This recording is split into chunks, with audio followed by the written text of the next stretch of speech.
live. We appreciate you guys tuning in. We finally have a stacked card to talk about. I feel like every week we find ourselves saying this card sucks, but this card sucks, but don't have This to say card it. sucks butt. I love that sucks, but that's a choice. Yeah. Hell Well, yeah. that's not what I. It's not the context I'm in it, Try to but be PC, politically bad correct. wording. Bad wording. But no, obviously this card is pretty much stacked from top to bottom. Um, one thing I was thinking about earlier, I feel like a lot of times when we get like an Apex card that's just looks like it's going to be terrible and ends up being a banger, like we got last weekend, we end up getting a pay per view that's great on paper, and then it sucks. But like looking at this card, I don't see how that's a possibility. Like there's so many, like the matchups. You're telling me that fucking Nate Landwehr versus Cub Swanson's going to be a boring fight? There's literally no way. So I have hope that this will not be one of those times. I just don't see a world where that like some of these fights. There's literally no way it's boring. Kevin Holland versus Randy Brown. That's bound to be a banger. Um, Gastelum Luque should be fun. I mean, there's so many fights on this card that are just guaranteed to be bangers. Like there's no way. So I'm excited. Obviously, some huge stakes. I don't. I was thinking about this too. I don't know the last time that we've had a lightweight heavyweight or a light heavyweight championship fight where it's. I mean, I'm not going to say exciting because obviously Alex Pereira fights are exciting. He's like my favorite fighter, but more so to the sense of like I don't know. It's more so anything could happen. It's two like actually really good light heavyweights. That rarely happens, I feel like. So I'm excited. Can't wait to talk about some fights. Knuckles, how we doing? Doing good, man. Your guys' bench burner sign behind you was going like insane, and now it's just off. Or now it's like it's doing like weird shit. I don't know. I've never seen it do that before. It's So supposed to be like that. We usually have it. I thought Max did that on purpose. I didn't I thought that was one of the settings. I was like, oh, cool, a little flare. so yeah, it was just distracting to me, probably because I've got. I was wondering what you're looking at. I was hoping our audio wasn't fucked No, up. no, you guys were good. I was just like, what the fuck is going on there? I think that's what you guys usually keep it on, something like that. Sorry. Anyway, folks, while they're fixing that, yeah, I'm doing great. Really ready. Really excited to talk about this card. Best card that we've had in That wasn't it. on paper in a long time. We're coming off of two like really solid cards between. Yeah, that's my fucking thing. Give it to card. me. These guys are fucking fighting over. This punk ass bitch. That's a good get song. a load of this guy. That's a good Weeda song. Get a load of this fucking guy. Ass bitch. What are you trying to look for? That Red? one. All right, jeez. God. All right. Anyway, but anyway, guys, yeah, I'm pumped. Dude, I'm pumped for this card. I think it's going to be a great card. I'm sleeping on the couch tonight. Top to bottom, dude, from the get go all the way to the top. Really good cards. Only one. There's like one or two that could be snoozers on the card, and even then, I think that they're there. I have one that I know will be a snoozer, and I'll just go ahead and say it. And it's not because it's a women's fight; it's because of the style of fighting that it is. It's going to be Suarez and Lupi.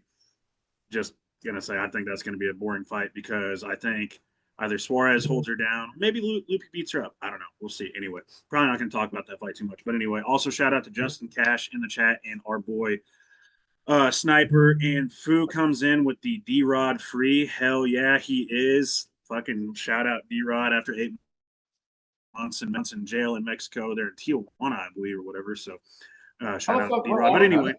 How did that story just like totally blew over my head? I saw him post and I was like, what the fuck is this about? What do you do?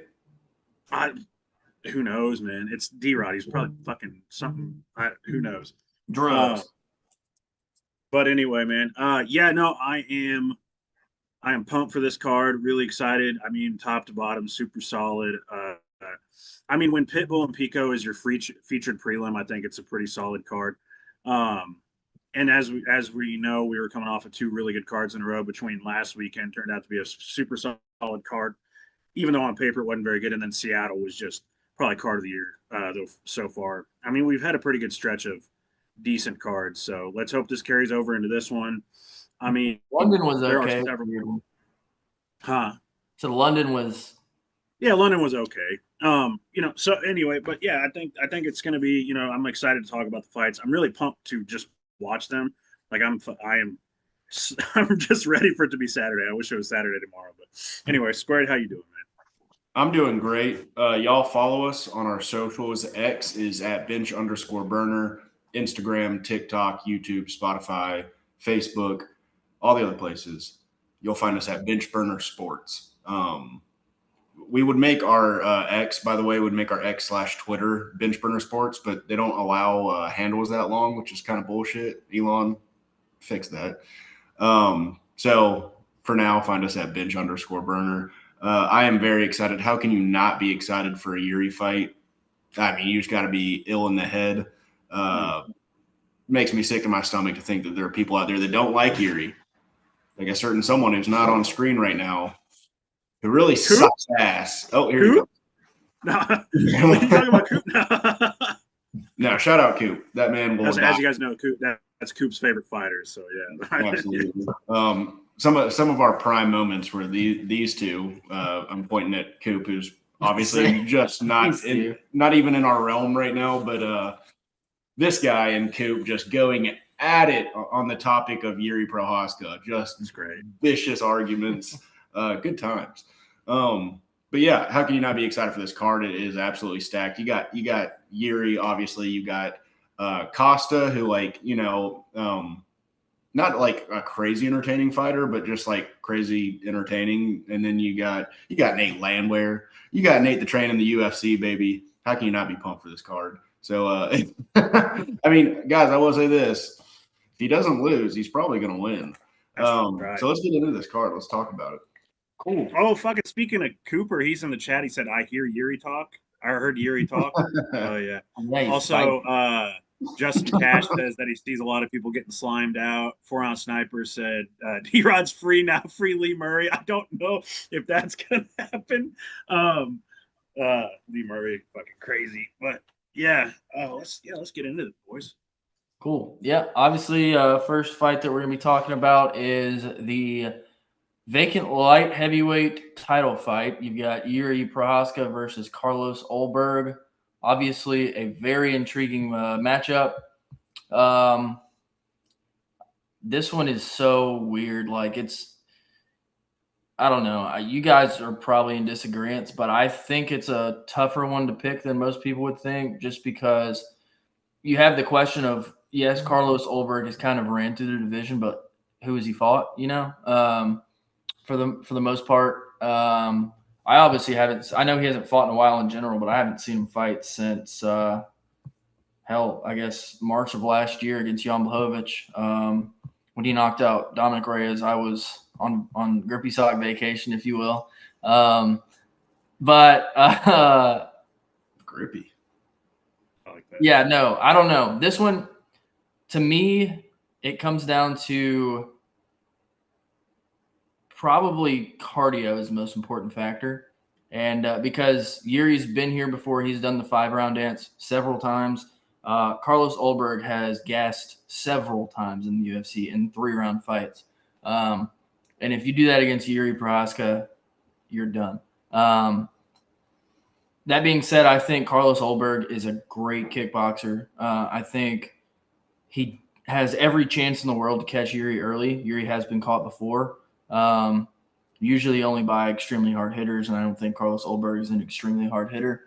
Yeah, that being said, I think Carlos Ulberg has much more than a puncher's chance, but yeah, I think Yuri's going to put it on him and knock him out.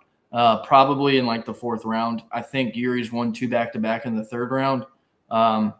He could do it in the 3rd round in this one. Like I said, we've seen it happen to Carlos Ulberg before in I think it was Kennedy Nzechukwu knocked him out or was it Chidi and Njokuani? I always get those. No, it was Kennedy. Yeah, that's what I thought. Okay.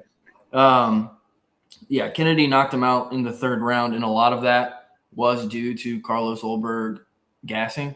So you put him in a 5-round fight. I'm sure he knows that just as well as I do. I'm sure he's worked on cardio, but when you're putting yourself in your first 5-rounder in the UFC against Yuri Prohaska of all people, that's just not a good day for anybody. So give me Yuri by like 4th round knockout. Knuckles, what do you think?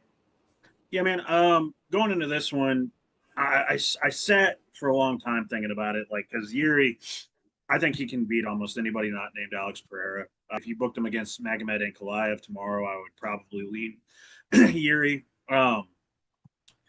Olberg is like he's a really good like he's a sniper. Like he sits on the outside, waits for shots, and he's very technical with it. But as you said, he has a tendency to gas over time. And there's something about those.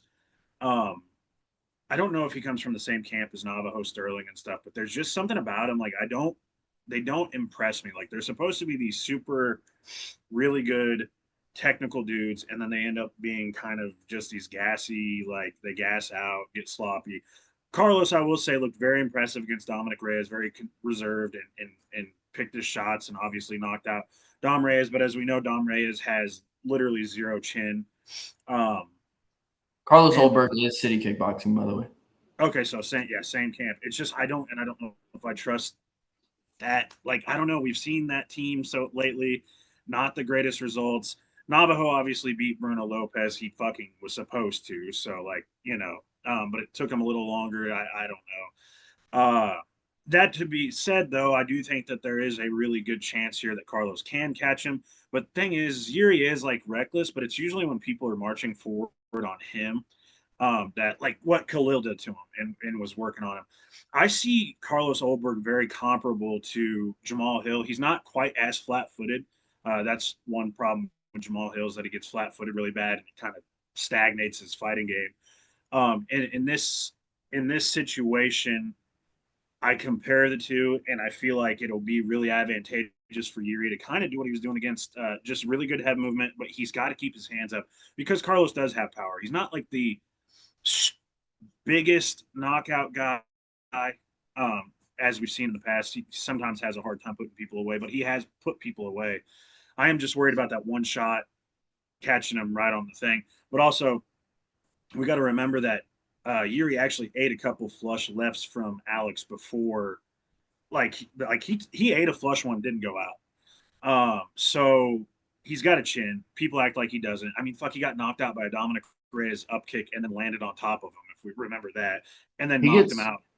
he gets hurt, but he usually survives. Yeah, he's like who he reminds me of? He's Charles Oliveira except for with striking. Like he's Charles Oliveira with striking. He can get cracked, and then when he gets cracked and he gets hurt, he's like, "Let's go for that," and he fucking turns it on. And he just fucks him up. So, and I think that's what's going to happen here. I agree with Max. Like, and 4-ounce Sniper said it in the chat as well. I agree with the sentiment that I think that Olberg will start to fade as the time goes on. I think Yuri's going to fight a smart fight, smarter than, and we've seen that he's gotten smarter as his fights progress. Also, to say this too, Olberg, his last couple fights, no, not Olberg. That's another fight later. Sorry, I fucking pre-planned. I'm like a machine. I'm thinking of Reyes. But Olberg also, like, his most impressive wins are Volkan Ozdemir and Dominic Reyes. Whoa. Which, yeah, I mean, we love no time, but we got to remember Yuri has also knocked out Volkan Ozdemir. He's also knocked out Dominic Reyes. He's also submitted Yuri Prohashka. He's also knocked out Jamal Hill. He's also knocked out Alexander Rakic. So he's done what Olberg has done, but in more devastating and impressive fashion. He was the guy that cracked Reyes' chin, like made it what it is now, realistically. So give me Yuri, and I'm going to go with your sentiment. I'm going to say late third into fourth round KO. But I expect him to actually get hurt a couple times in this fight. So also, Justin Cash made a good point. Carlos is 2 years older than Yuri. That's another thing. Also, look at his physique lately. Dude's looking a little puffy. So I don't know if it's just him putting on more mass or if he's like not taking it serious. But anyway, we know Yuri will go for that and he will fuck some people up. Squared, what you got, man? So I'll go ahead and say this is a unison pick, boys. We are all Team Yuri.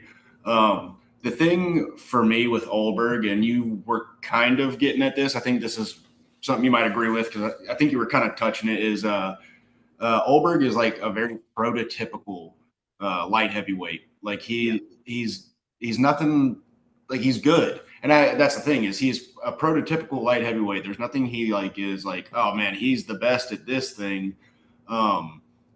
but he's really good at being the prototypical light heavyweight. Like we see a lot of Carlos Olbergs in that division, but he's the best one probably. You did say, and this is something I agree with, you kind of pointed out the similarities with Jamal.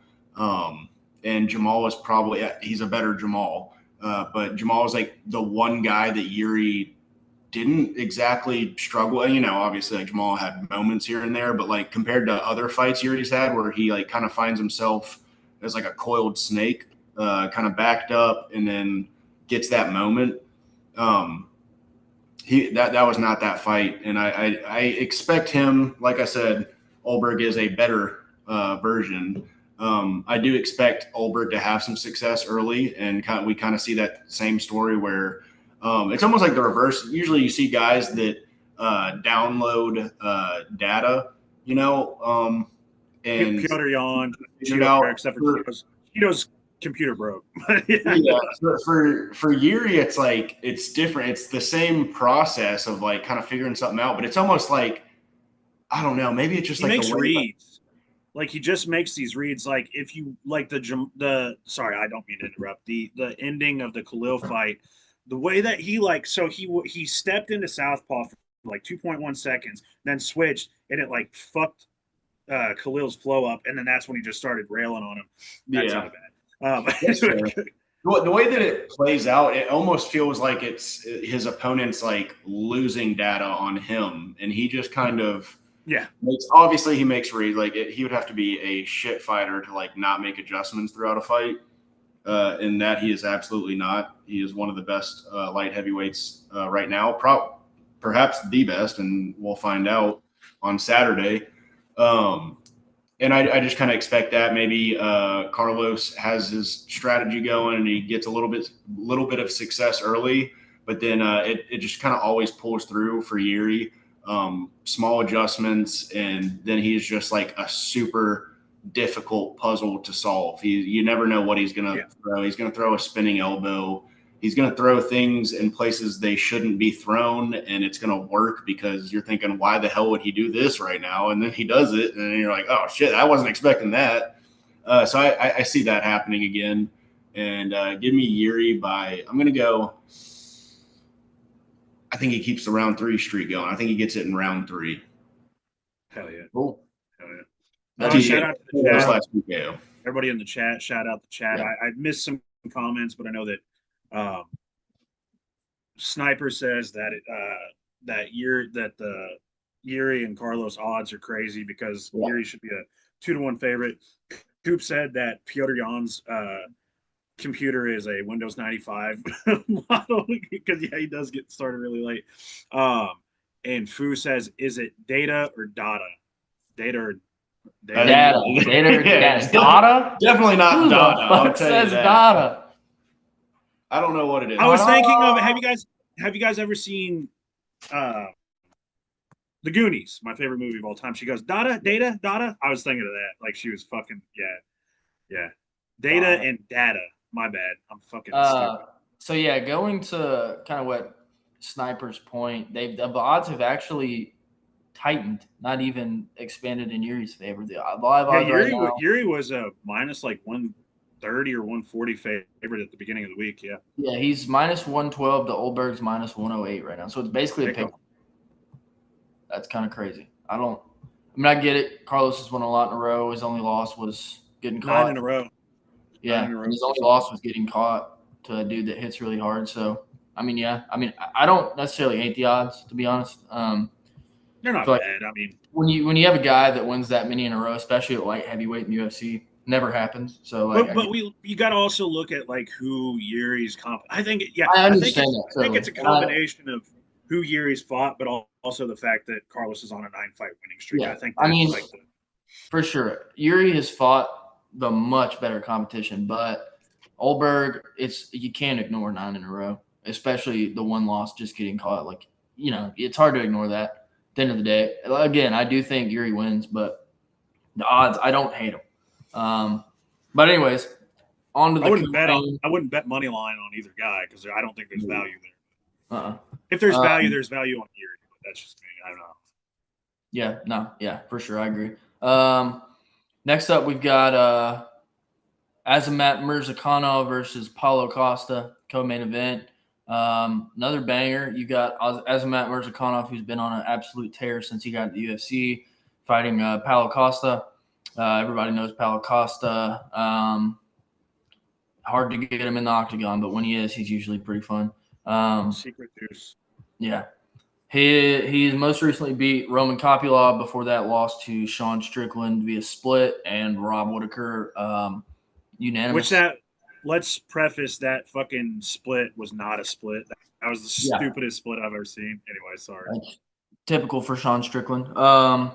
Then we've got he beat Luke Rockhold. He lost to Marvin Vettori. A lot of people thought he won that fight, and obviously the fight before that was the Izzy fight. Yeah, I don't know.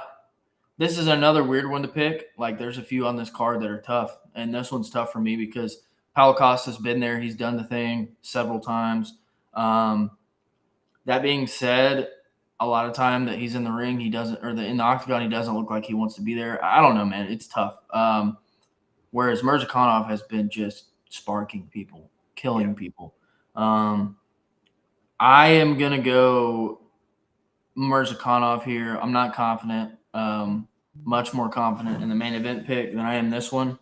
I think there's so many different variables in this fight. Like I kind of just mentioned a bunch of them. You got a killer, but Paulo Costa's done the dance before. He's been in the lights. Hasn't handled the lights all that well, to be honest, but he's been there. Maybe he'll turn it around here. I don't know. I don't think so, but again, I'm not super confident. Could go either way though. The line for that fight, Azamat Murzakanov is a -205 favorite. Paulo Costa is a +170 dog. Knuckles, what do you think? Like that value on that. Pedicus in the Value's chat. good I'm for late. Costa. Pedicus says I'm late. Can y'all start over? Shout out Pedicus in the chat. Yeah, man. I think that this one right here, it's so weird because I don't know how Paulo will look at 205. He seems to be taking this fight a little bit more serious because I don't know what it is, but Mersey Osmont has pissed him off. If anybody, I caught a little bit of the press conference, and I've seen the shit on Twitter, X, and dude, Paulo is like pissed at this guy, calling him a fat ass, and like also I think he's pissed because like Murzakanov has also said like the Brazilian fans are backing me, not you, and it's actually if you look at the sentiment on social media, all the Brazilian fans. I think it's because of Paulo, like the America thing and going to America, not really giving credit to Brazil like a lot of Brazilian fighters do. But anyway, given that though, Mersey, as we know, is a overhand merchant. I like to say, I said this earlier in a pre-fight discussion with Squared and Max. He's an overhand merchant. He blasts that left overhand, and that's why he has so much success because he's also a southpaw in a division that doesn't have a lot of like varying strikers. I mean, like Jamal Hill's a southpaw. There's a couple other southpaws, but that's the thing. I think his like level of competition up to this point hasn't been the greatest. If we remember, in his last fight, he fought the fucking ghost of Alexander Rakic. I don't know what Rakic has been like. That dude has just been on a bad streak lately. So Mersey killed him. If I'm not mistaken, I was probably too hammered, but I'm pretty sure I saw him fight in Kansas City. I don't. I think I saw him fight in Kansas City. I don't remember. That was one that I like. I swear to God, I've seen him. I'd have to look it up. Was it Justin Jacoby in Kansas City? Was that who he fought? Murzakanov? Yeah, Murzakanov. I think it was in Kansas City. I might be wrong. I'll tell you. Dustin Jacoby, he won via decision, and yeah, Holloway Allen. Yeah, it was that card. Oh no, yeah, it was that one. So that's been a few years ago. So that's why I can't remember. I was like, I remember it wasn't super memorable. So, I think like, and that was probably one of his tougher fights. Like Jacoby didn't look great, but the thing is, a thing that I noticed is a lot of people don't pressure Murzakanov like to the body and stuff. I was saying this also pre-fight thing, and as we know, dude, Paulo, man, the way that he was working the body, his kicks are so nice. Can we just say this? Paulo has some of the nicest, has some of the better kicking game in the division between spinning kicks, like spinning heel kicks, head kicks, body kicks. His leg kicks, he doesn't mix them in as much. I think he could really serve him well in this fight. But anyway, and Mirzakhanov just has power jab that he knocked out Rakic with and an overhand. But as we know, Paulo has like a very solid chin. He took head kicks and crazy shit against, like he fought Yoel, took power. He fought Vittori, who doesn't necessarily have the best power, but he took like a head kick flush to the head against Vittori at 205. He's looking a lot more bulked up. He is so much bigger too. If you guys saw the face off, like I did not realize the size difference. He's so much bigger. His reach though, I think, is about the same. If not, he might have a worse reach than Mirzakhanov. He's got T-Rex arms, unfortunately. But he generally you goes. got to think too. Paulo Costa. This is his first fight at light heavyweight, I think, right? Second fight. Technically, the Vittori fight was 205, but oh yeah, yeah. But it's going to be interesting. I think that the weight cut, obviously, coming off That's of victory, your own personal problem. oh, yeah. Also, like super strange because I feel like if he'd stayed at 185, especially now that we know that Israel Adesanya lost, I think the fight to make would have been Izzy and Paulo, and that could have set Paulo up for a fast track back to the top 10. can't make the like weight. I don't know because he was scheduled to face Bruno Ferreira. Don't know what happened there. I think he was the one that pulled out, and then obviously Gregory Rodriguez stepped in. But anyway, I'm getting on my soapbox here. Needless to say, I don't know. Like the vibes for me, I don't know why. I think it's because he's fired up. Maybe he's finding new life. Maybe it's also because Mirzakhanov is 37. Hasn't fought a style quite like Paulo Costa. And also, Paulo Costa can wrestle. A lot of people forget that. He's not the greatest wrestler, but he can. Mirzakhanov's anti-wrestling is not bad. There's two things that I think either happen. I think that Paulo Costa just works him to a decision because he doesn't really finish people anymore. And he does not get finished. The last time I think he got finished was against Izzy, and that was just counter-striking, got caught. One of the worst performances I've ever seen from him. So it's either Paulo Costa decision, probably by just working the body and staying on the outside, or it's Mirzakhanov catching a body kick and blasting that overhand left and just catching him and knocking him out. I'm going to go with a Paulo Costa decision here. Not confident in it, but I just feel the vibes. I don't know. It's in Miami. Paulo Costa is like, he just breathes Miami to me. Like you see him with the button-up shirts and stuff, like he looks fucking good. So, in Miami, yeah, full send looks good. So yeah, man. Give me Paulo. Just speed, and just being rejuvenated. That's my pick. Paulo decision. Squared. What do you think? I don't really have too much to add to it. I feel like you kind of covered all the things I was thinking. We did talk about it earlier. I feel like Osmot's a little overrated. I think he's a good fighter, but I think he's a little overrated. There are definitely some questions with Costa going into this fight. 205. First time against a 205er, really, because obviously the Vittori fight. So there's a lot of like, how's he going to be in this moment? There's questions like that for every time he fights because we rarely see him really. And then, it's a mixed bag when he shows up. But that being said, there's our friend. That being said, Osmot, I don't see him being, I don't see him winning this one. I don't think Costa is really going to go very far in this division, but I think he wins this one. I think it's kind of the big hurrah where he shows up, beats the undefeated guy, gets into the rankings, and then who knows where we go from there.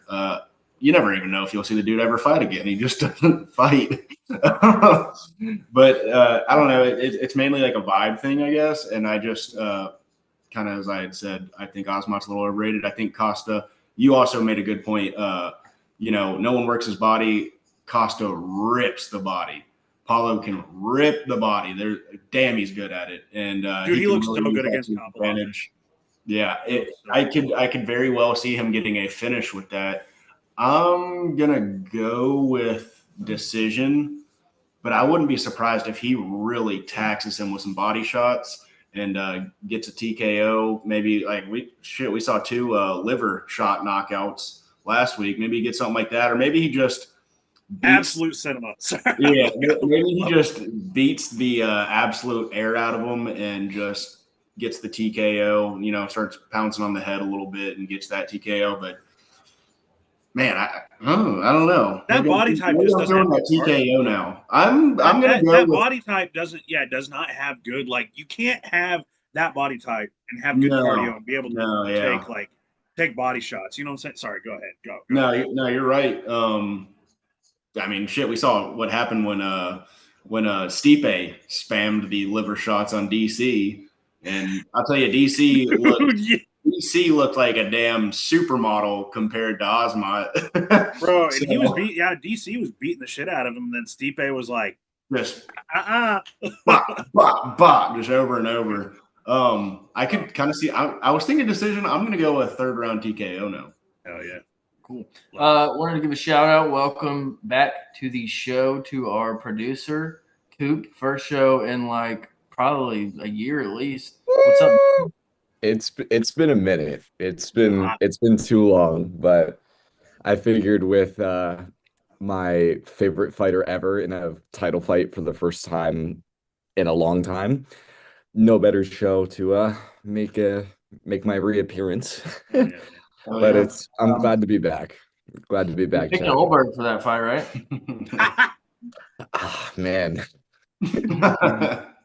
it's hard. I'm gonna have to go with Yuri. I'm gonna be honest. Wow.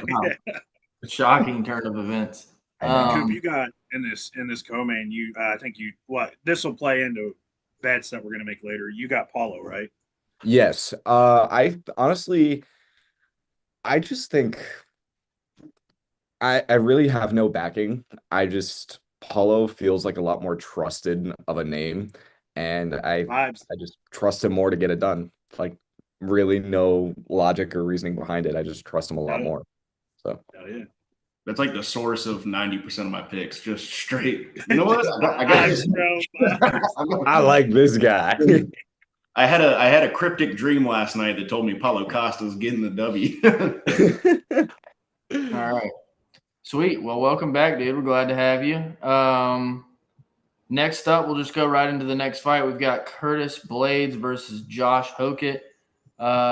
Neither one of them really needs an introduction. Curtis Blades has been here, done it for a long time. Josh Hokett, God, he's so insufferable. He's fun to watch fight, though, I guess. Truly a philosopher. Yeah. Curtis Blades is the Socrates of our time. Curtis Blades is a -122 favorite to Josh Hokett's +102 dog. That line is insane to me. I'm not gonna lie. Yeah, I don't know. Most recently, Alex Garvin in the chat, by the way, shout out. Hey, that's my boy. Right.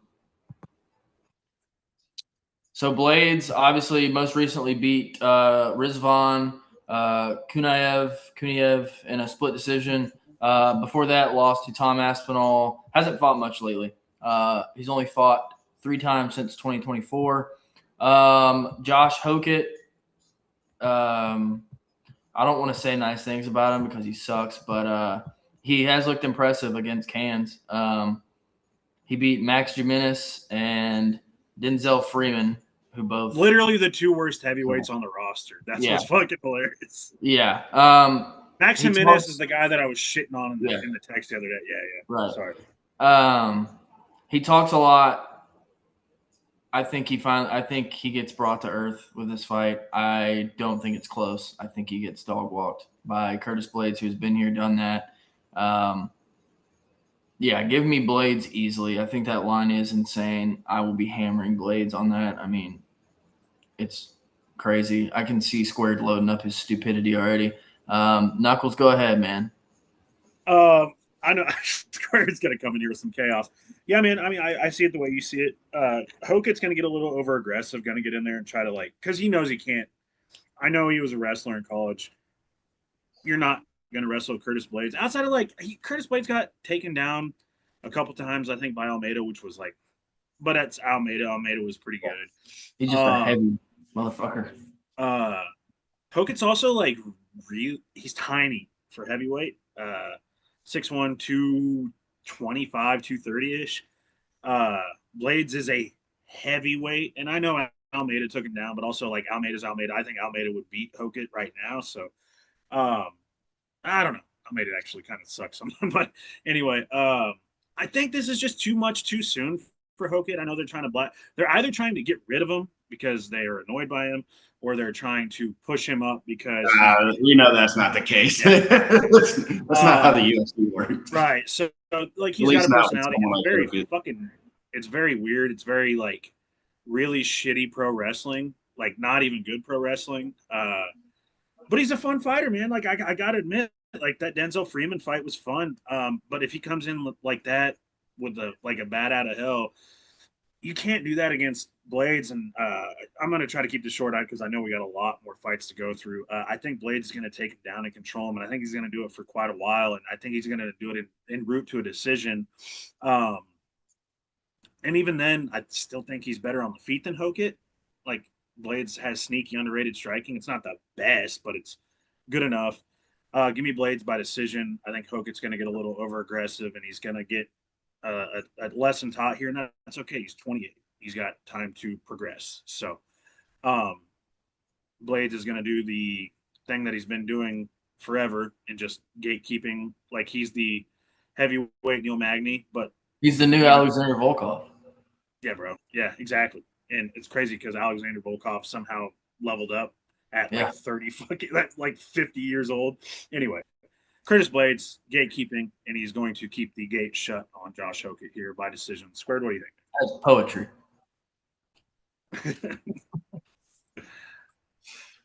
I need the best in the West, a beast in the East. No, I'm kidding.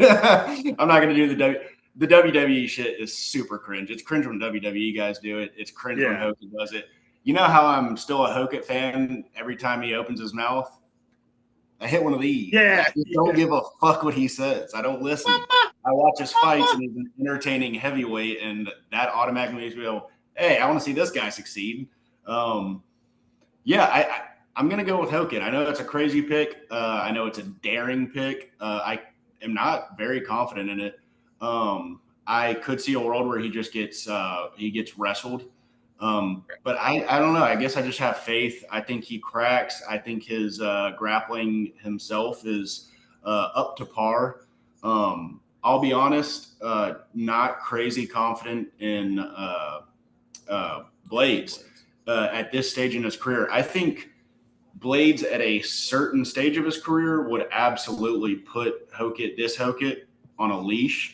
I don't think we have that Blades anymore. He fights super rarely. Where the hell is he in his career right now? Why is he now in a span of like 3 years going on to his second fight? And it's again, well, that's not true. Not 3 years, but like over 2 years.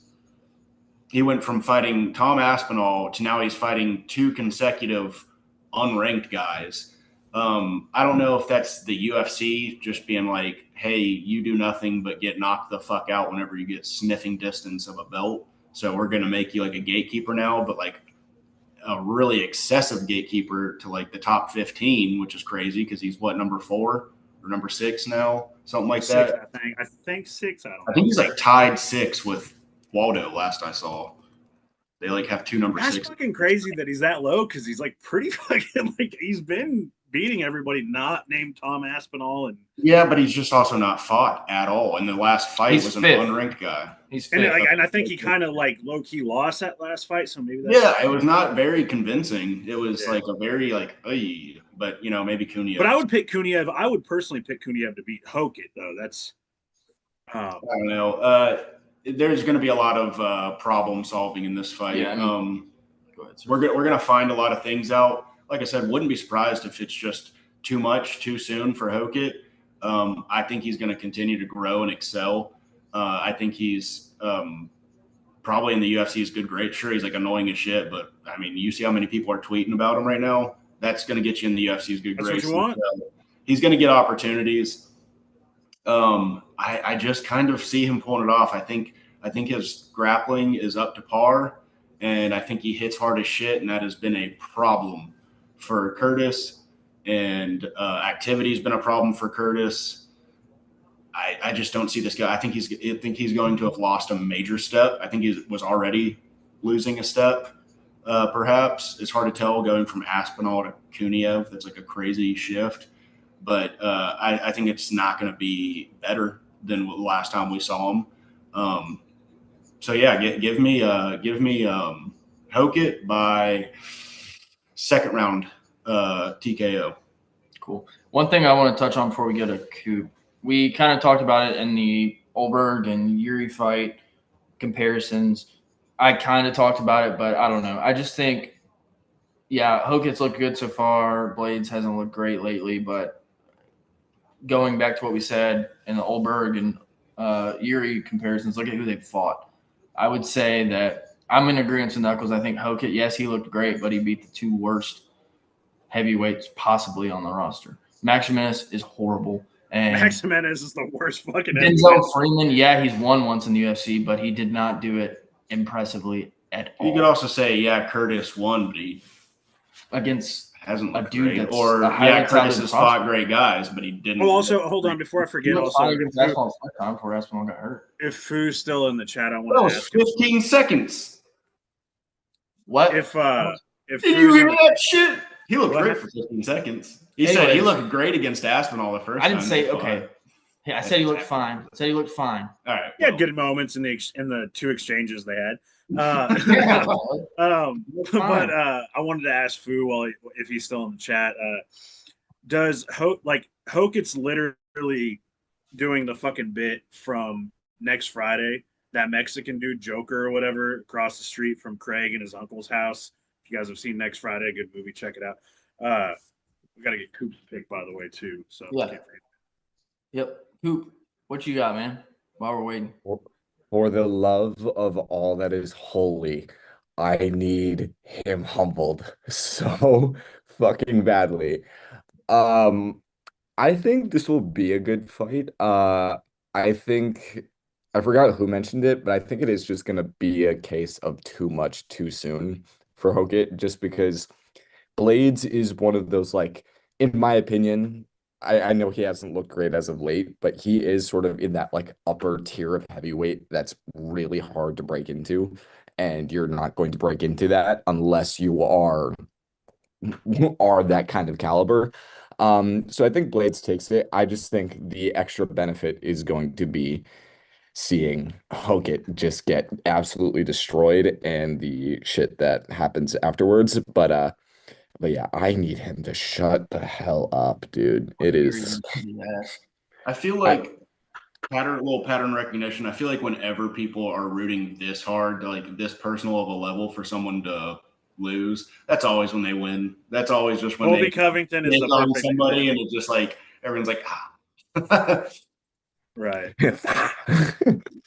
But no, it like royally pisses me off every single time he opens his mouth. Yeah, I mean, it's not even that he's a heel. Like, I'm cool with heels. UFC never hurts to have heels. We need personalities. It's just like he's not good at it. Exactly. He's a bad heel. It's just, it's all so very clearly forced. There's no like originality. The whole like he literally copies like 80s wrestlers. It's not even. It's not even like, dude, the shit this week coming out, like just pure racism, like literally pure racism. With motherfucker thinks he's he thinks he's fucking Randy Savage, and he's I was like, not. Like, yeah. He says some like bullshit poetry and then ends it off with the most like awful sentence you've ever heard. If he just kept, like, honestly, just keep it to post-fight interview, then you're doing better. Yeah. Like, I would be okay if he didn't. If he was just better at it. Like, he's not. Yeah. But like he's trying to beef with fucking Yuri in hotel lobbies. Like, what are you doing? Would fucking destroy you in a second, buddy. Yeah, Yuri would just throw a fucking spinning elbow. Like, it was great. I watched the whole clip. Yuri was just like, dude, like, stay over there. Yeah. Like, Just keep the fuck away. Yeah, And there was Josh, like go a away. more deep, yeah.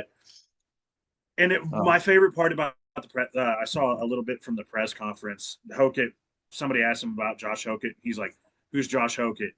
And he looked over at him, and people were like, booing or whatever. Like, and he goes, "That's your answer." So I was like, "Yeah, dude, Yuri cooked him low key." Yeah, I don't know. Yeah, I just hope he yeah. loses. I hope so badly that he loses. We'll see. Yeah. Squared's not wrong usually when people pick this hard against the guy, He's right. but I don't think it's going to happen in this case. Anyways, on to the next one. We've got Dominic Reyes versus Johnny Walker. Dominic Reyes is a minus 148 favorite to Johnny Walker's plus 124 dog. Dominic Reyes has obviously had a bit of a career resurgence other than the most recent KO loss to Carlos Oberg. Before that, he got 3 finishes in a row versus Dustin Jacoby, Anthony Smith, and Nikita Krylov. Johnny Walker is Johnny Walker still. He will lose a shit ton in a row and then come and beat somebody where you're like, why? I mean, that's the sport we watch. It doesn't make any sense ever. Lost to Ankalaev and Ozdemir both by knockout, and then knocks out Mingyang Zhang by himself.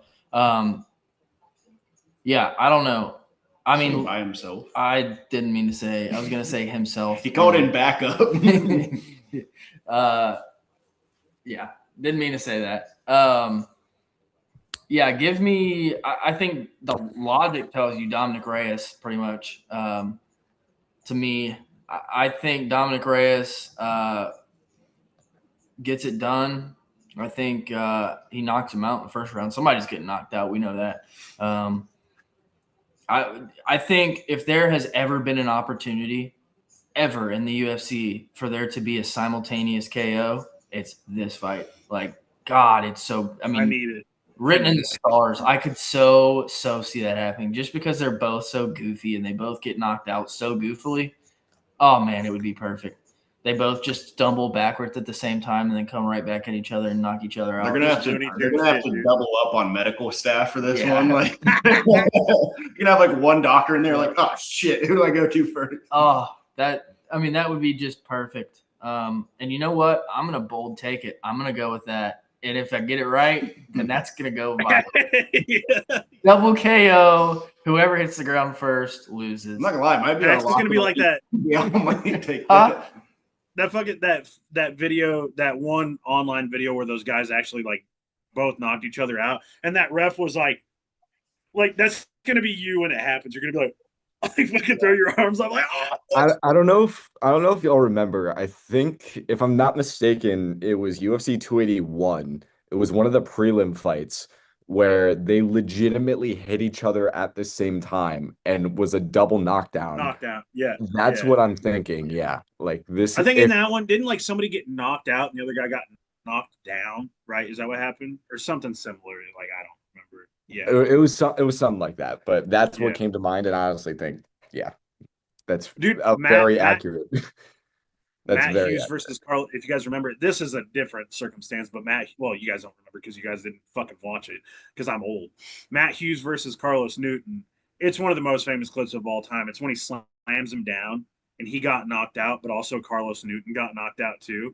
And like when they told him that he won, when they told him he won, he was like, he's sitting there, he's like, this wasn't a it's different kind of circumstance, but was it Yves Edwards versus Pat Barry?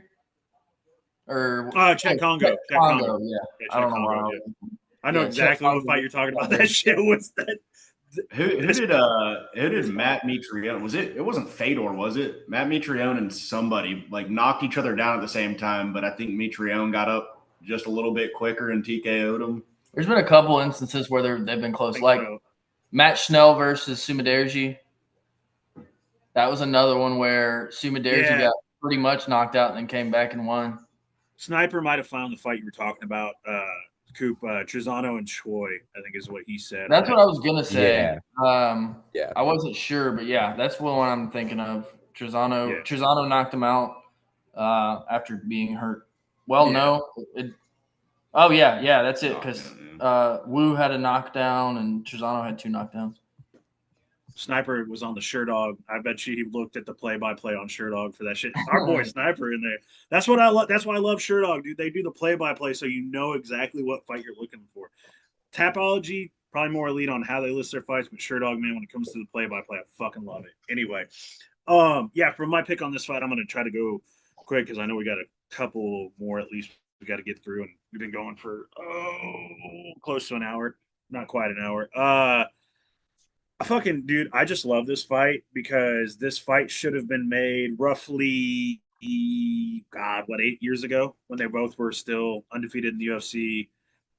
Because the talk back in the day, if you guys remember, I'm just going to say this real quick. The talk back in the day was who was the guy to beat John Jones? Is it Johnny Walker? Is it Dominic Reyes? That was the whole discussion. And there was a fucking wave of fans that said it was Johnny Walker. And the Dominic Reyes fans were, no, fuck you. It's definitely Reyes, you know, and like that. I remember, dude, back in the day in forums. Turned out it was Reyes, by the way. Huh? I said, turns out it was Reyes. Yeah, it was Reyes. Johnny Walker just got goofy and got knocked out by everybody. So, but in this situation, dude, I think like I love it. It's coming full circle. I don't like technically. I don't know. Like I kind of where Max said that he thought Reyes looked better. Like or like the things should suggest that Reyes should win. I kind of think that more towards Johnny Walker because of who he's fought. Reyes' performance against Jacoby, impressive. But he fought Krylov after Krylov didn't fight for like 2 years, and then he fought who was the other guy that he knocked out after Krylov? Max, you said it. What was his name? Who, Reyes? Yeah, Reyes. Who did he knock out after Krylov? Escaping my mind. It was Anthony Smith, Jacoby, Anthony Smith, then Krylov. Reyes knocked out Anthony Smith? Yes. Ground and pound, TKO. Fucking hell. Okay, so anyway, I'm thinking of Krylov anyway. UFC and then he lost it was the Pantoja versus Kaya Sakura card. That's right. So then he lost to, yeah, that's right. So he fought a guy at the end of his career, Jacoby, who's a middling prospect, and Krylov coming off of a 2-year layoff. And then he fought Olberg and, got Olberg. In this situation, I think that Johnny Walker, I don't know, man. I've been more impressed by, like, even though he gets knocked out goofy style, I've just been more impressed with what he did, especially in the Zhang Ming Yang fight. I thought he looked crazy impressive. Leg kicks, all that. And that being said, with I know both their chins are not good. I think Reyes is even more far gone than Johnny Walker's, and Johnny Walker hits hard, 6'6", long.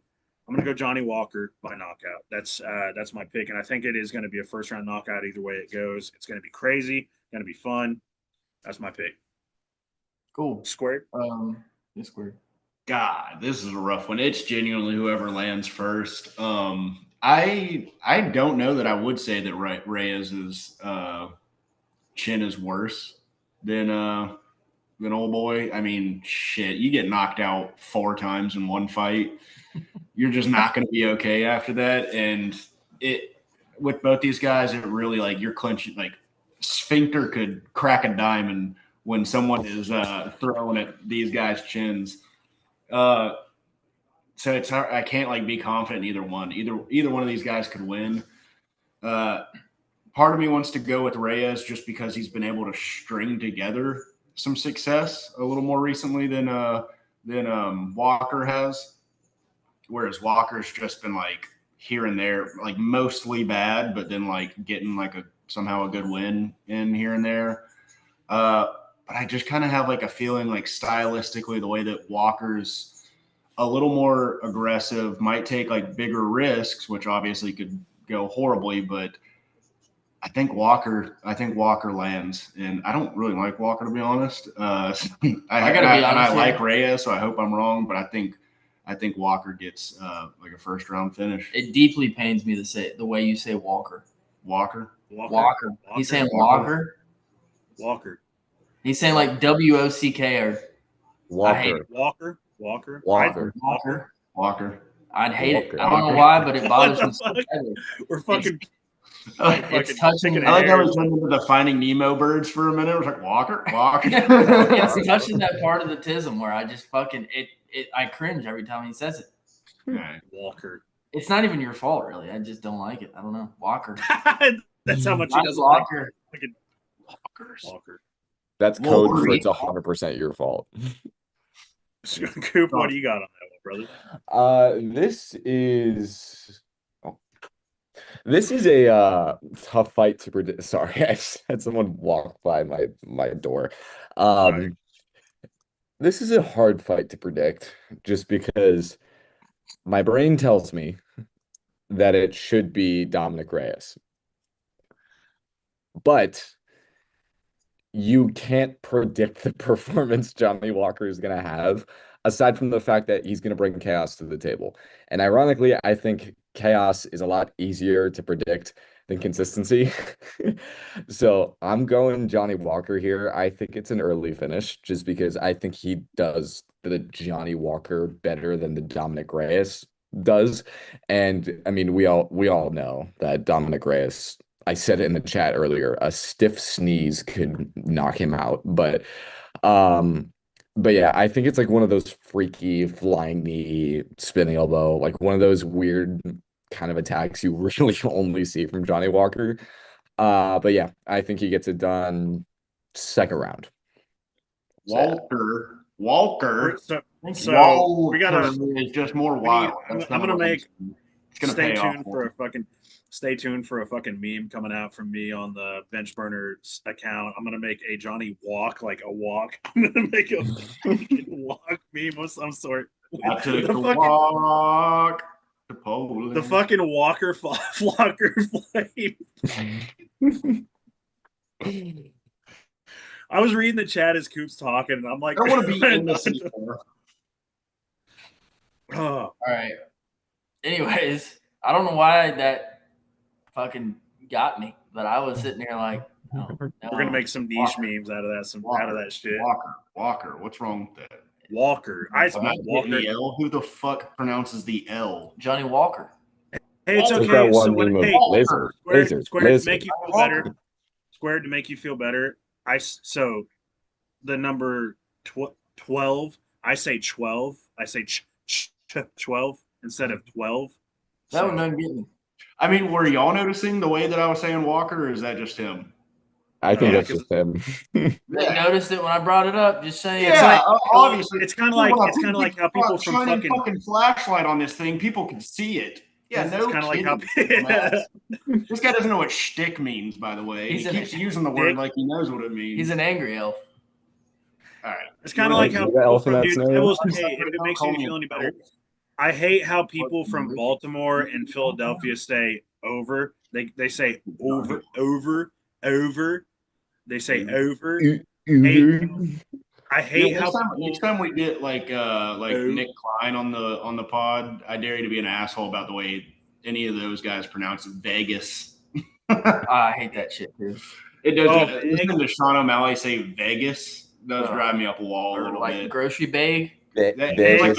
Vegas. It's just wrong. Like, no one else except for him say that. I have a buddy that I fuck with. He's from Michigan, and he's one of my golfing buddies, and he'll say, "Yeah, let's go golfing this weekend." Golf. And then I'm like, "Okay, say golf," and he says golf, and then I say Gulf of Mexico. He says Gulf of Mexico. You realize you're saying the same thing. That's golf. My mom's from New York City, and so she says orange. She goes orange. Fucking orange. Midwesterners. We better. Midwesterners. Shut. Yeah, big. Oh, dude, I'm sure there's some shit. Hey, it's okay. I'm not Creek. Not even to say how I say it because you guys will fucking Crick. shit on me. We say that too. Crick. We got some Crick brothers. Creek? Oh yeah. Crick's Yeah, it's a crick. Yeah, you say crick It's just blatant. in the It's a South crick. and Midwest too, I guess. It's a All right, crick. I've had this argument before. Do you guys call it a roundabout or a rotary? Roundabout. Roundabout. Yes, thank you. Okay. Rotary. Thank you. Canadian thing. No, some of my friends are up who live up in Massachusetts, and they call it a rotary, and I'm like, That's fucking no, stupid. What the fuck? it's objectively wrong. I'm glad you Do guys you say call it great a bundle of sticks or a? I guess like the big one in the Midwest and South is wash versus wash. I say Wash. wash. My pillow is machine washable and dryable. It depends Worship. on how south you go around here. Some people, like, if you go the further south you go, they say wash. Like my Wash, grandparents said wash. Yeah. All right, we better get on My that sister fucking had Cubby trained fight. me not to Huh? say, We gotta talk toilet. about that Cubby fight. Toilet. However the fuck. Toilet. Toilet. I'm gonna go drop a log in a toilet. A 4-ounce sniper said rotary. Who the fuck? Yeah, no, that's stupid. That's just dumb. A rotary. Wow. Do you say soda or do you say pop, Knuckles? Soda. I say soda. Okay, good. It's soda. It's 100%. I don't Yeah. get- Do you? Okay. Please, God, tell me you guys don't call it a fucking Coke. No, I don't No. know anyone that does When that, I was like honestly. a kid, I did. I will admit. No, I'll tell you who calls it a Coke, and that's fucking Chandler. We all know that motherfucker probably calls it a Coke. Yeah. I'm not calling like a Fanta a Coke. I'm sorry. Yeah, I people in the don't know South call them anyone that's Cokes, ever dude. lived in the South my whole life have never known anyone that would call like a root beer or something that's not a Coke, and then no one beer. no one drinks. It's in Alabama. So I went to Dauphin Island, Alabama, and they like Coke was a thing. Like they say, "Can I get you a It's Coke?" just not And that they common. mean a soda, not like a fucking. They mean a soda, not a Coke. But they're also probably only drinking Coke. Yeah. They're Yeah. probably Speaking not of drinking Coke- anything. They're not drinking Vault or Speaking of Coke, next fight we got Nate Landwehr versus Cub Swanson. We're an MMA podcast. we Railing promise. line.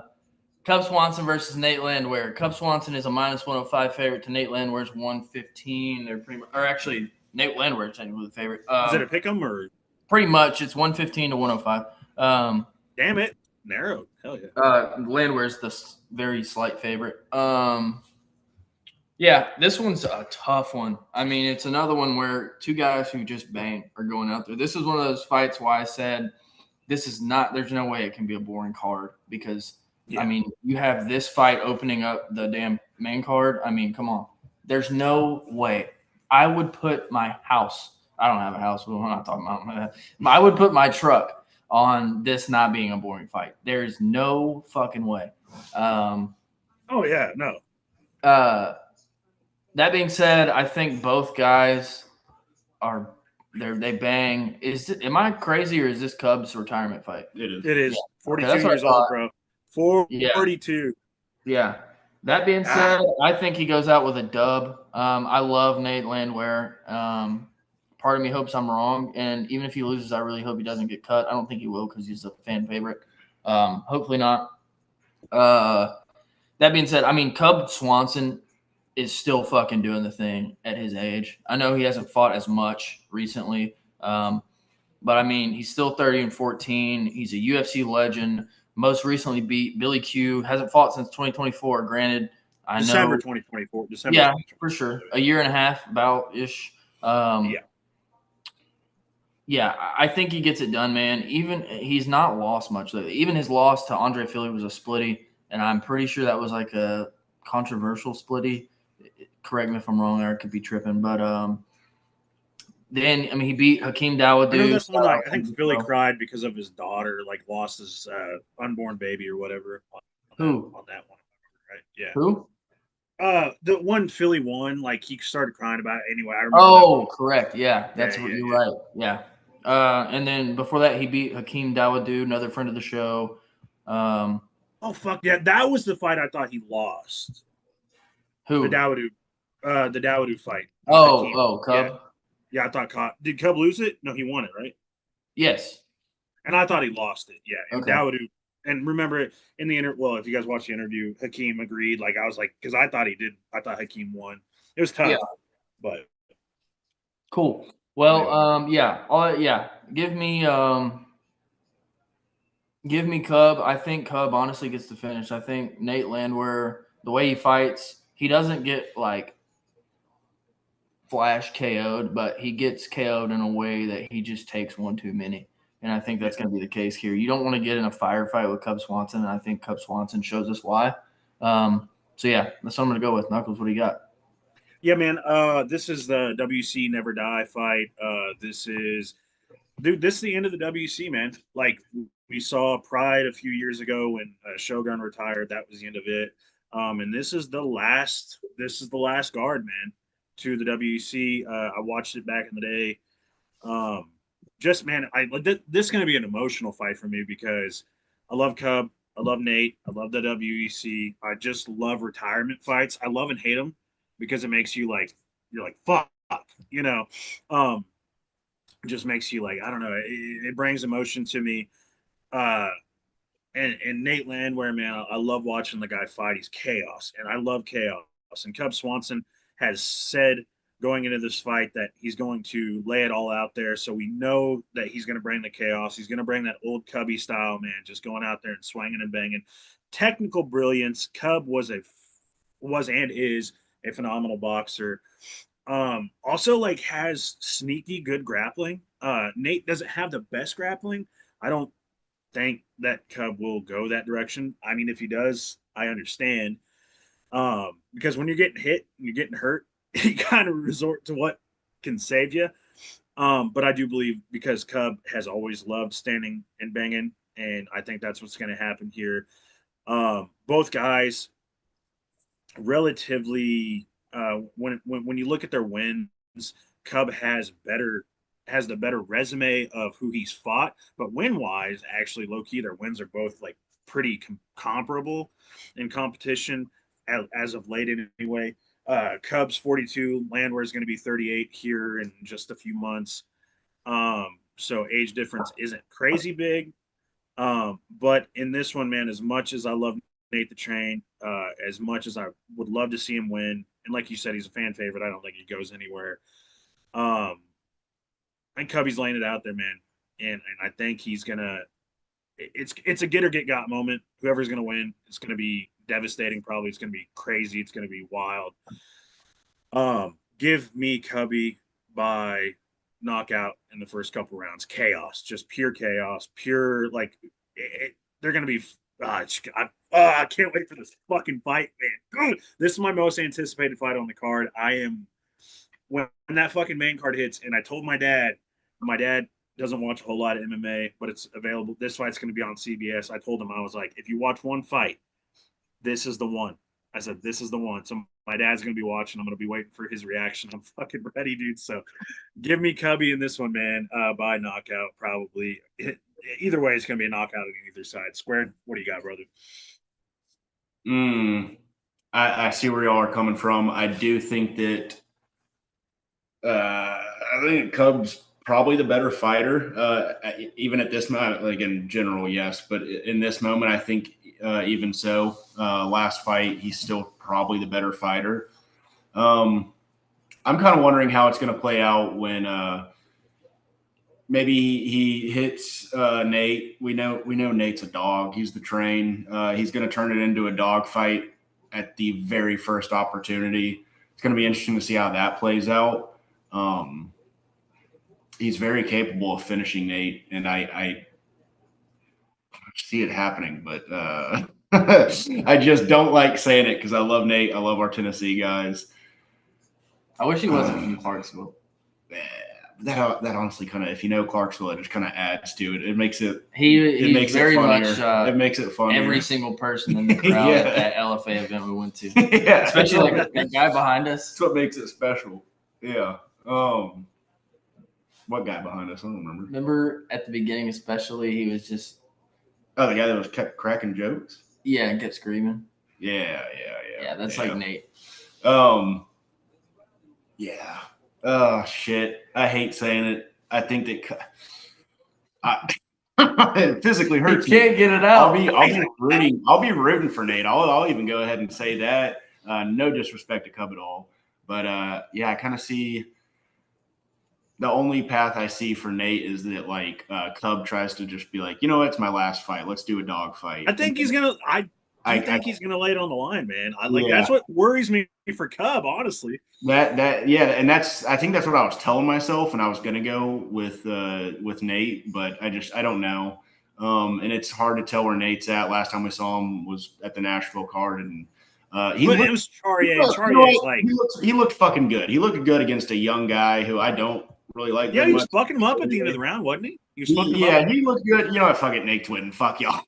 Nate's winning. All right, I convinced myself. I just had to bring myself back into it. All right, dude. I saw all the emotions. You were processing everything. I just had to find. I had this whole speech of, you know what, Matt or Squared, I'm proud of you. I'm proud of you for picking with your head and not your heart. I was literally thinking about it. I was like, I had the whole spiel like ready to go, and then he goes, "You know what?" Dude, I just had to find the right path to be able to. Stream of delusion to get myself. Hell yeah! Where I started. Coop, what do you think on that one, man? What do you got, brother? I got one thing to say. If I don't lose, I'm probably gonna win. Yes, sir. No, again, this is just gonna be another vibe pick. Cub strikes me as this guy with some old man strength, and I just think that yeah, I really don't have much else to say. I feel like everyone else kind of articulated my point. I think Cub wins as much as I'm rooting, like what Squared said, as much as I'm rooting for Nate, I just don't think it's likely. And I think I think the more likely and what I'm predicting is gonna happen is Cub sort of just outduels him, really. Yeah. Yeah. Fair enough. Cool. Hell yeah, man. God, I can't wait for that fucking fight. I've not been, guys, you don't understand. I've not been that excited for a fight since like, I don't even know if I get this excited for Robert Whitaker fights. I'm just fucking pumped because I know it's gonna be just crazy. Good banger. I think they're gonna both lay it out there. Fuck yeah.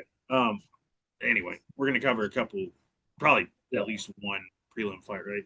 Yeah. We usually cut it off at this point. We usually do rapid picks. We're still gonna do the rapid picks at the end, but we're gonna talk about a couple of the prelims just because it's such a stacked card. First, we got Pitbull versus Aaron Pico. Honestly, I don't know. Like, it's the battle of Bellator. Neither one of them looked great in the UFC. Granted, Pico looked fine until he got sparked by Lerone Murphy. Pitbull has looked pretty underwhelming. He beat Dan Ige, looked horrible against Yair Rodriguez. Looked like he forgot how to throw a punch. I don't know, man. I think, to me, unless I'm missing something, if you guys know something that I don't, Pitbull is a plus 225 underdog to Pico's minus 278 favorite.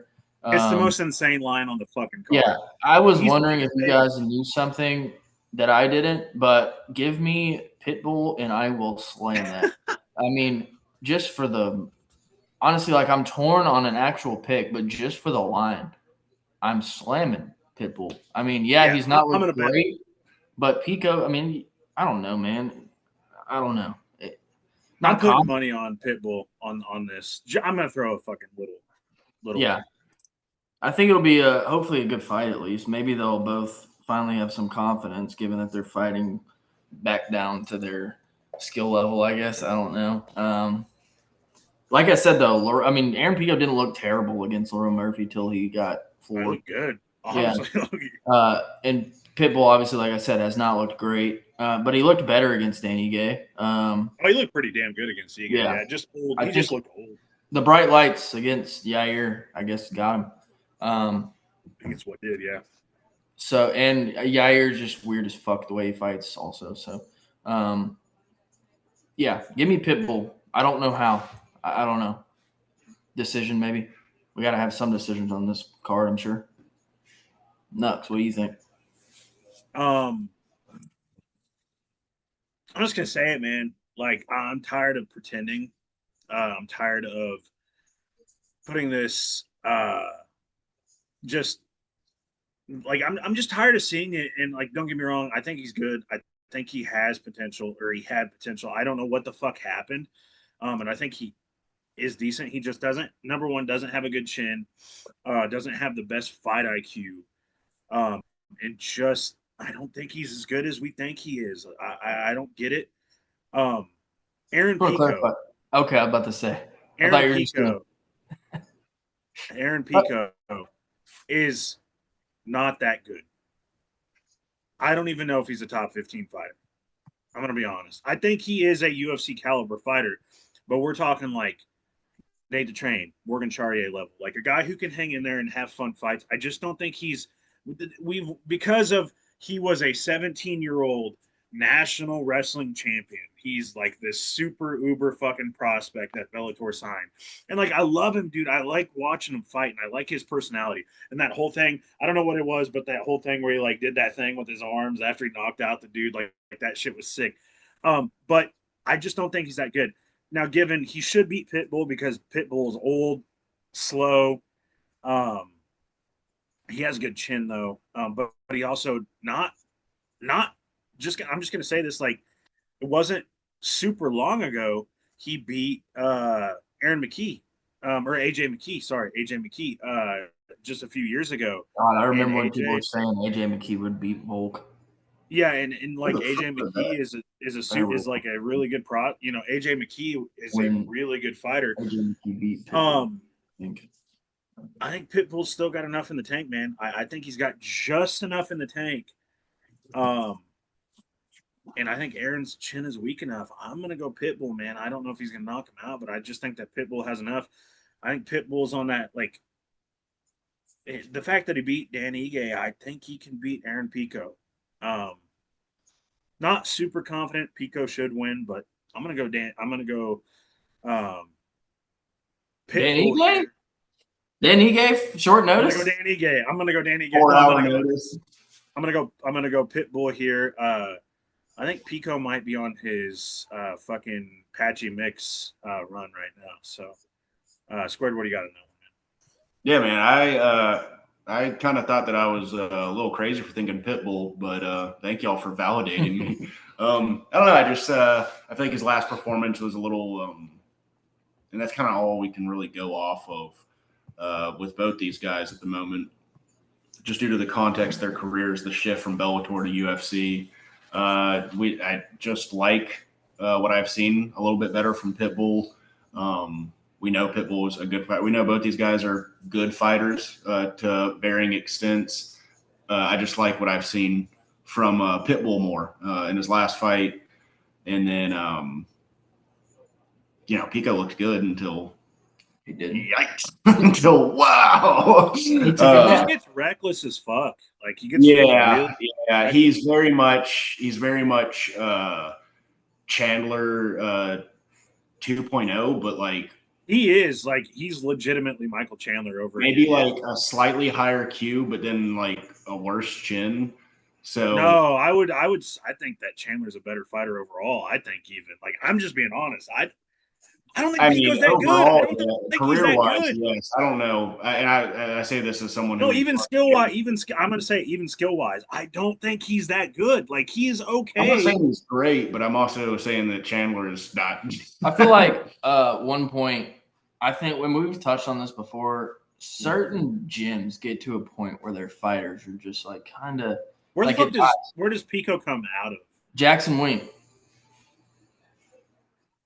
Just a dead gym.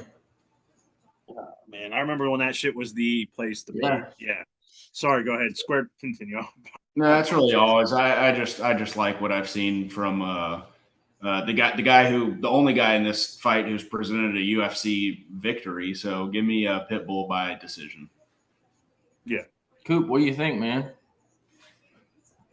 I'm going to pick Pitbull for the same reason that that's it. Just because of that absolutely insane line. Like I think you said he was like what, plus 215 or something like that. He's the biggest favorite on the card. It's crazy. Like plus 225. Pico's minus 278. That feels absurd. I'm sorry. He's tied for biggest favorite on the card with Gastelum. At the beginning of the week, he was the biggest favorite. Yeah, at that Yeah. time. Yeah. Yeah, that's insane. Yeah, I mean, I really don't have a method. I just think the line's too good. Like you got to pick him there. I'm honestly I'm gonna copy Max and just say decision, but yeah, I think, I think you it's might knock too him good the of a fuck line to out. pass up. It's too good of a line to pass up. Hell yeah. Cool. How stupid we're all gonna look when Pico just knocks Floors his him. shit right. Hey, it could be where the wild things are not. Is that's That's not PK. Is it PK? Okay. I always fucking forget. I mix all the names up. He said Yo Coop is on the episode. Blessed. So hell yeah. PK is looking out for you, Coop. I Oh, don't yeah. All right. I was gonna say like the only other fight I wanted to like even remotely talk about, but honestly we're going kind of long. I don't need to We got to talk get too to much. the Was parlay. the Gamrot and Ribovich. Like that was the only. But even then, like I don't even know what to say about it outside of it's a wrestler versus the most exciting fighter on the card, probably like outside of Nate Landwehr. Yeah. I don't Tough know. one. Tough one. Um, We'll do. You want to do quick picks real quick? Yeah, that's cool, me. All right. As you guys know, I do the kind of been the quick picks guy. So we'll start at the top and I'll just tell you what everybody's picked thus far. So in the main event, everybody picked Prohashka over Olberg in the co-main. I think we all picked Costa, right? No, I picked Mirzakhanov. you picked Mirzakhanov. So Max picked Mirzakhanov. I think the rest of us picked Costa. In the penultimate fight, Blades and Hokit, me, Max, and Cooper picked Blades, I believe, and Squared picked Hokit. In the Reyes and Walker fight, fuck, He's I the only didn't. one that picked Reyes, I think. So yeah, you picked Reyes. Did we all pick Walker outside of that? Coop, you did too. Yes. Yeah. Okay. Okay. Cubby versus Nate the Train. I think we had a 3 versus 1. Squared pick Nate the Train. No, Oh, Coop did, Cooper picked Nate, I think. No, you did he? picked Cub. Oh, did he He picked not? Cubby. No, He picked I Cubby. picked Cub. I picked Oh, Cub. shit. So 3 versus 1. Me, Max, and Coop picked Cubby. Squared picked Nate the Train.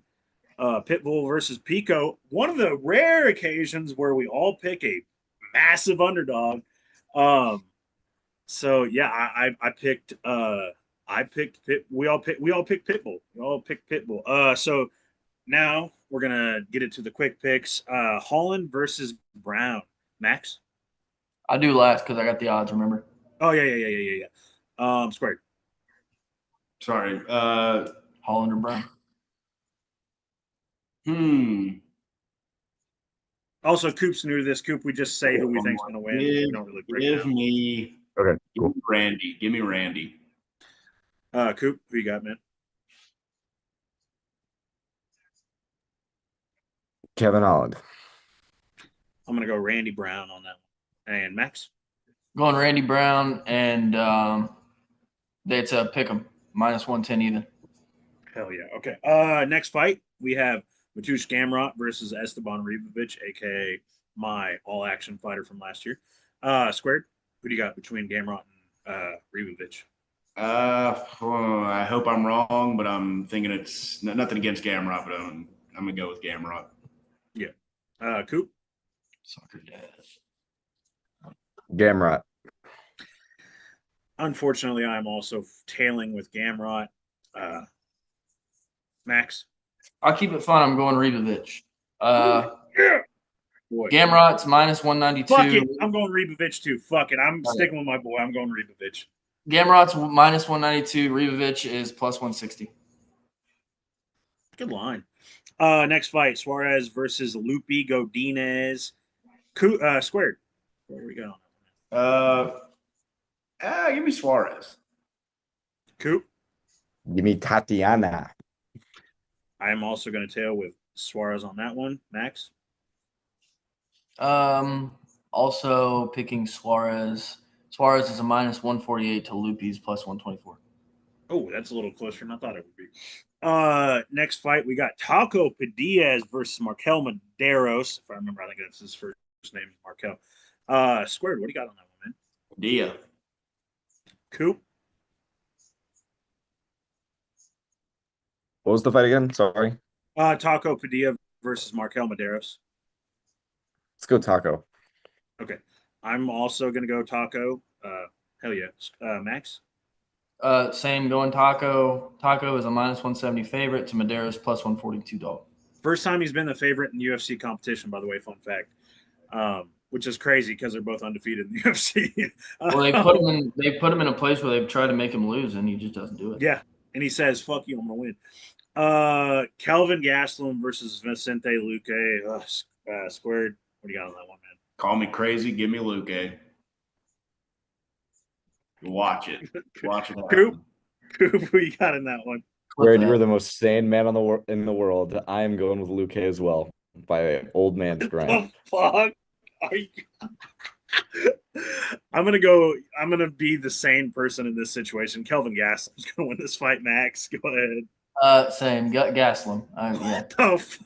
I'm gonna drive to Missouri and put my nutsack on your sleeping forehead in the middle of the night when Luque. Dude, I want Luque to win, man. It's the win. I want Luque to win. Oh, Sniper put I just know Luque doesn't die, like literally die. Yeah, that's like if you guys have watched any of his recent fights. Also, Sniper. Do we really think that has the ability to kill anybody at this day and age? I think a toddler could kill Luque with a good. That's kind of where I'm at too. Sniper in the chat said that this is also the first time, the previous fight. This is the first time that Markel has been an underdog. So this is the first time that Taco has been a favorite. First time Markel Maderos has been an underdog. Crazy stats. Fu said that Sam is going to fall asleep during the Luque and Gastelum fight. No, he said he'll be asleep during all of this. Oh, during all of this. Yes, exactly. And then the beginning of fight of the night, we have Charles Radke versus Francisco. Well, yeah, but I never said Gastelum Luque. Gastelum is a minus 278 favorite to Luque's plus 225 dog. Okay. Tied for widest favorite on the card. All right. And then in the beginning of fight, we have Chuck Buffalo, Charles Radke versus Francisco Prado, the other version of Drew Dober, the fucking ultra giga chin, giga jaw. Crimson Chin. That's right. Squared, what do you got on that one, man? Radke. Coop. Give me Radke. I'm gonna ride with Radke, Chuck Buffalo. Max, what do you got on that? Yeah, Radke Prado sucks. Radke is minus 180. He's also 155. I don't know why he's fighting fucking welterweight. Radke's a minus 180 favorite. Prado's plus 150. I think that is way too narrow. Those lines are insane. I will bet money on Radke in this fight. Yeah. So as you guys know, those are the fights. Those are the picks, quick picks. I think it's about time, boys. We do a little bit of the Benchbana parlay. Mind if I go first? Squared, absolutely. All right. So I gotta say I was bouncing around a lot. So my first was Landwehr, but I was just so unconfident in that I couldn't bring myself to like make that as part of the parlay. Then I wanted to go with Hokit, but y'all are so violently wrong about y'all's pick that I was like, you know what? I'm not going to push them to do that. I'm going to be a little bit of a gentleman here. And I also just like had the thought of like, man, if I was wrong on that pick, if that was like the one leg of the parlay that was wrong, I would have. There's a lake over there. Yeah, exactly. Thank you. So I thought, as we were kind of going through, I was thinking, you know, I like Pitbull at his odds, and y'all all four went for it, or all four of us went for it. So that makes me very happy because mine is just the Pitbull money line. Cool. I was thinking about changing mine to that during the show, so that's funny.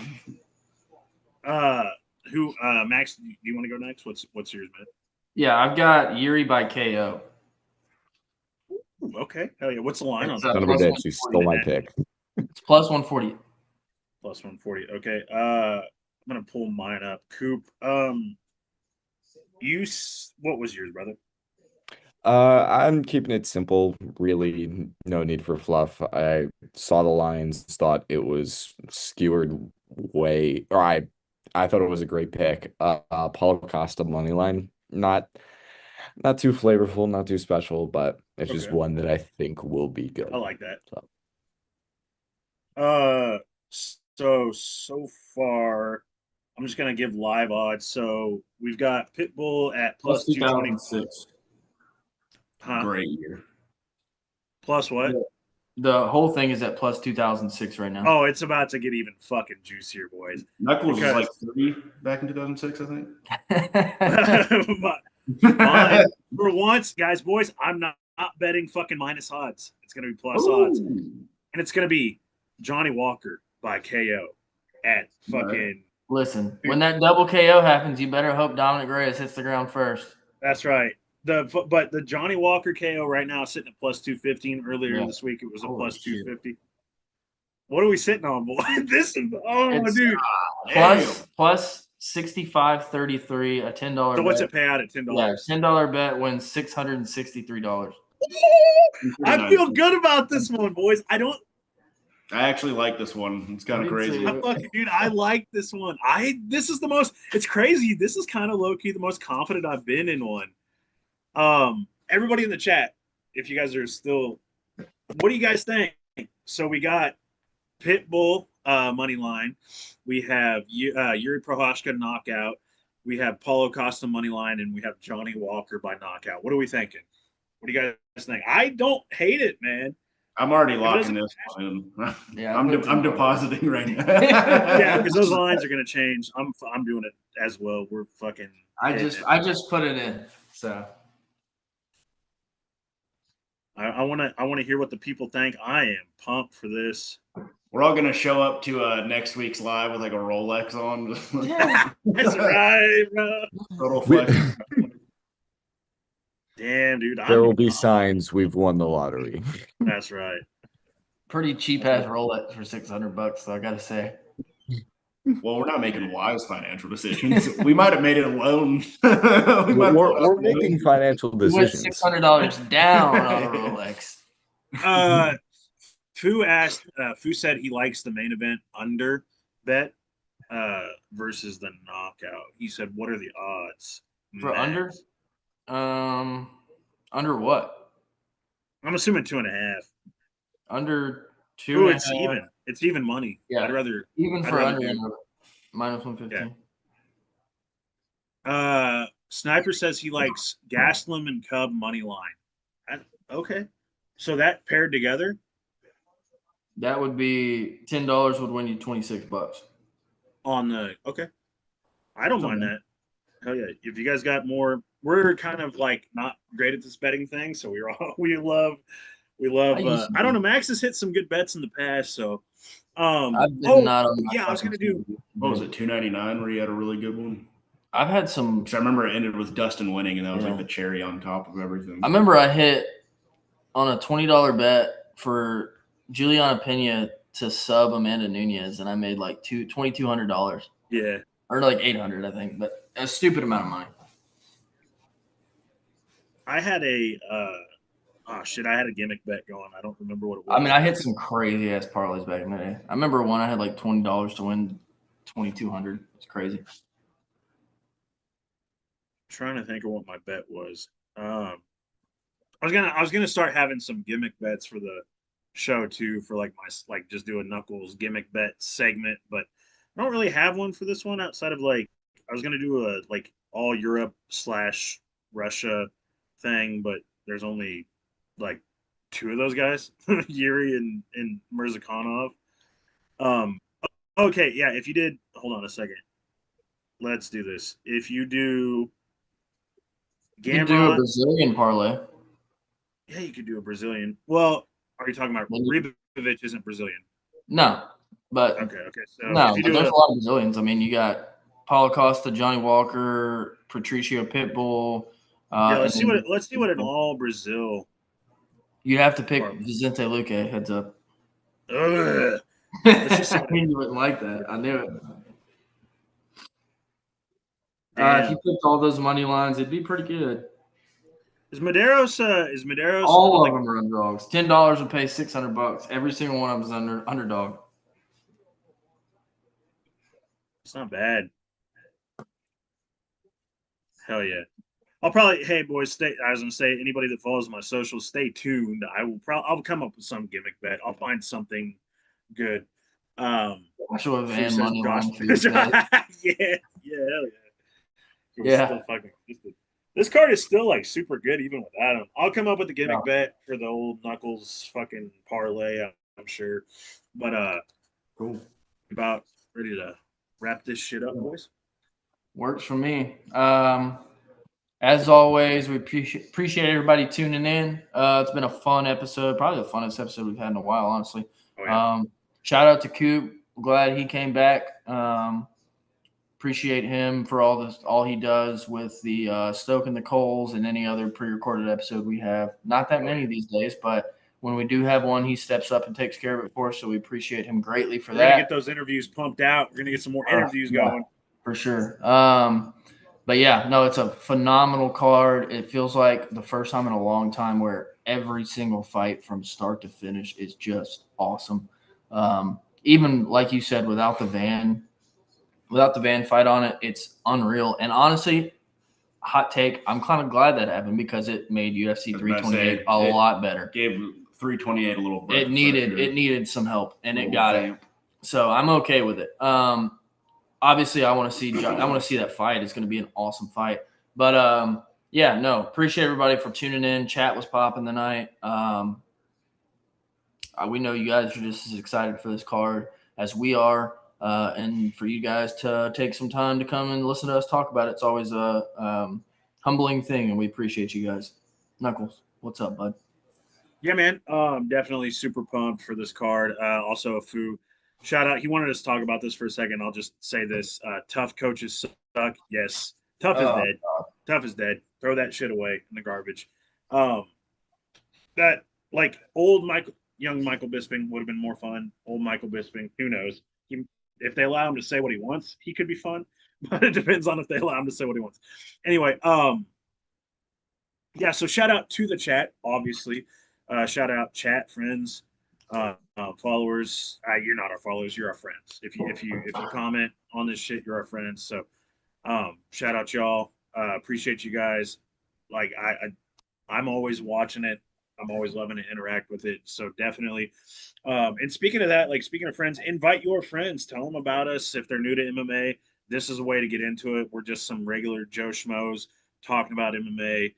You got a couple of guys who entered during like what the Brock. You guys were the Brock Lesnar era a little after, right? Roughly like something like that. And then you got me, old as hell, and then you got Coop, who's been watching for a long time, but also like newer fan.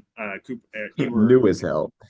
New as hell. Okay, so yeah, you got all three eras roughly of like fandom outside of like I wasn't watching during '93 because I wasn't born yet, but you've got the levels of fandom. Skill issue. Yeah, did you say Kalshi? No, I said no. I said you said Kalshi. I said skill issue. Skill issue. I thought you said Kalshi. No, like you said I wasn't watching in like, 1993. You said I wasn't watching in 1993 because I wasn't born yet, and I said skill issue. Yeah, fucking cognizant, fucking in my head. But anyway, yeah. So we love everybody coming in here talking to us. Definitely invite your friends. I love the interaction in the chat. That's probably my favorite part is reading what you guys say, like the crazy shit. It's great. So, and the funny shit, the chat. So yeah, and super pumped for this card. I'm gonna be. Fu said shameless plug. I don't know what. The Kalshi plug because I said Kalshi. My bad. We're not fucking sponsored. I don't even do Kalshi shit. But yeah. I'm just pumped, man. Like I think it's shown in our discussion too. We're like so locked in and pumped for this card. I'm gonna be watching from opening fucking fight. So pumped. I'm gonna be sitting, fucking brewing my hand, ready to go. Like hell yeah. So, definitely, guys. Appreciate you guys so much. Square, take it away, man. Yeah. Let me start off by saying follow us on our socials, of course. X is at bench_burner. Instagram, Facebook, YouTube, Spotify, TikTok. Everything else is at benchburner sports. Same sentiment. Super pumped for this card. You just these feel almost few and far between. and yeah, I mean, honestly, you wouldn't be realistic like asking for a card this good this often, at least at the rate that the UFC puts on events, especially with like little shitty ass Apex cards here and there and everywhere. So yeah, let's all as a fan base just take a moment to enjoy this card and like really revel in it and have a very fun Saturday night. I'm gonna be enjoying it. I don't know if I'll even be here to watch it, but like I'm gonna be watching it. So absolutely pumped. Cool. Take us out.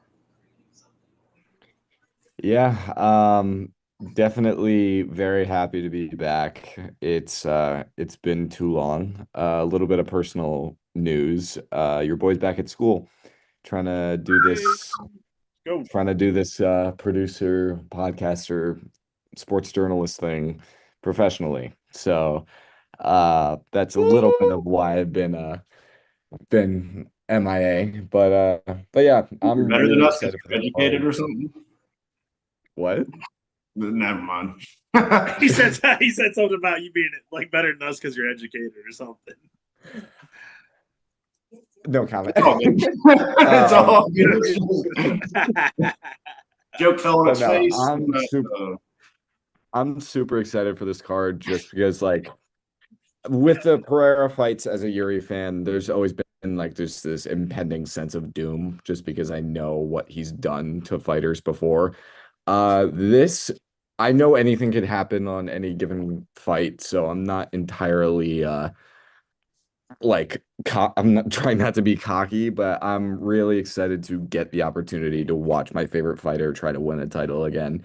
And overall, this card's gonna be great. Like, I mean, just sort of reiterating what everyone said, this is gonna be a phenomenal card, one that we really don't get all that often, and one that should we just take a second and appreciate because we we may not get this for a while, especially with the current landscape of the UFC. But overall, just very happy to be back. Love you guys and love every one of the friends, the viewers, the friends, every one of y'all who keeps coming back, even though you're the reason you come back hasn't been there in a while. But but no. It's been yeah, I'm very happy to be back, and hopefully you'll be seeing more of me depending on if my schedule works out with everything. But yeah, and go Yuri again because I gotta sign off on that. Go Yuri. Well, yeah. Let's go for that. We appreciate everybody for tuning in as always. Can't wait to see you guys. I'm sure we'll talk about something next week. Look out for a Stoke and the Coles. You'll have a good one.